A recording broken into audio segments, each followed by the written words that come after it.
okay lang. Kung ayaw, okay lang.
Nung sa Davao City at 2019, kasumpo siya kaan. Ako gumakitod kong condominium dito sa amin. Sana yung personal yung tanda. Salamat. Maraming hapon sa iyo. Salamat po, ma'am.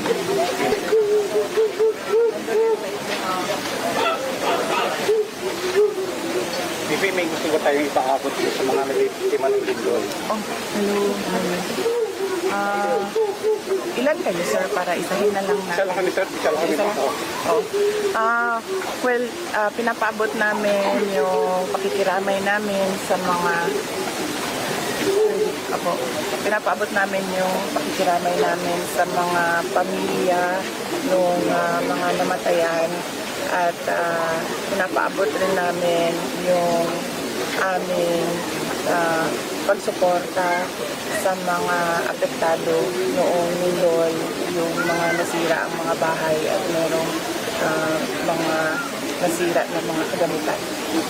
Guys, kagabi po nasa Madilim kayo, ang maraming bugo. Saan pa po kayo sa pagkakas? Siya po ano naman kailangan ng mga kabayan natin dito po siya? Oo.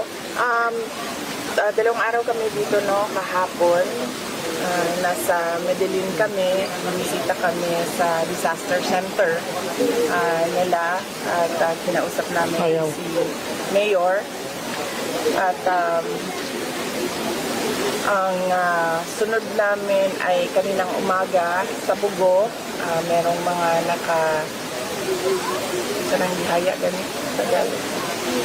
nakaburol.